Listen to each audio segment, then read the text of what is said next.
Hello everyone, welcome to my channel Vasvi multiverse. ఈరోజు పిల్లలకి పెద్దవాళ్ళకి అందరికీ ఎప్పుడు తింటే చాలా ఆరోగ్యకరంగా ఉండే ఒక మంచి స్నాక్ చెప్పేస్తాను. అదేనండి నువ్వుల చెక్కి. చాలా ఈజీ ప్రాసెస్లో నేను మీతో షేర్ చేసుకుంటాను. మనం బయట కొనుక్కునేటట్లే ఉంటుంది, చాలా బాగుంటుంది. ఇది ఎలా చేయాలంటే చూద్దామా. నేను 1/2 kg నువ్వులని బాగా ఫ్రై చేసుకున్నాను. లో ఫ్లేమ్లో పెట్టుకుని 10 to 15 minutes మనం మంచి వాసన వచ్చేంత వరకు ఫ్రై చేసుకోవాలి.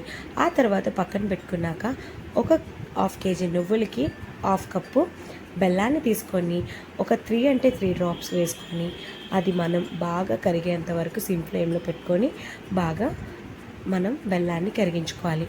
అది కరిగిన తర్వాత దగ్గరగా పాకం రెడీ అవుతుంది. అలాంటి టైంలో మనం అలా గరిటె పట్టుకుంటూ తిప్పుతూ ఉండాలి. చూసారా ఏంటి ఎలా పొంగుతుందో. ఇలాంటప్పుడు అసలు మాడకూడదు, తిప్పుతూనే ఉండాలి. ఆ తర్వాత నేను ఇందులో 1 టేబుల్ స్పూన్ నెయ్యి కూడా యాడ్ చేసుకున్నాను.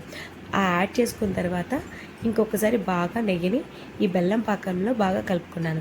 ఆ తర్వాత అల్యూమినియం ఫాయిల్లో కొంచెం నెయ్యి వేసుకొని ఒక ప్లేట్లో పెట్టుకున్నాను. ఇప్పుడు ఇది రెడీ అయిపోతుంది.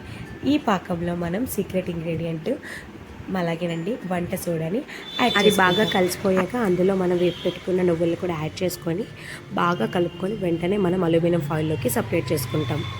నెయ్యి బాగా అప్లై చేసిన తర్వాత ఆ వేడిగా ఉంటున్నప్పుడే బాగా దాన్ని ఒత్తుతూ ఉండాలి. మొత్తం లెవెల్గా ఒత్తుకున్న తర్వాత దాన్ని మనము అచ్చులుగా వేసుకోవాలి. అదే చాకుతోటి మనం అచ్చులు పెట్టుకుంటే అది బాగా చల్లగా అయిపోయిన తర్వాత ఒక 15 minutes గాలి దగ్గరే లేకుండా నార్మల్గా చల్లగా అవ్వాలి. అప్పుడే మనకి చెక్కి చాలా పర్ఫెక్ట్గా వస్తుంది. బాగా వచ్చేసిన తర్వాత వెంటనే మనం బ్రేక్ చేసుకుంటే ఈజీగా బ్రేక్ అయిపోతుంది. ఇంకా సర్వ్ చేసుకొని టేస్ట్ చేసి మీకు ఈ వీడియో కానీ నచ్చినట్టయితే like and share and subscribe చేయండి. Please subscribe to my channel. Thank you so much.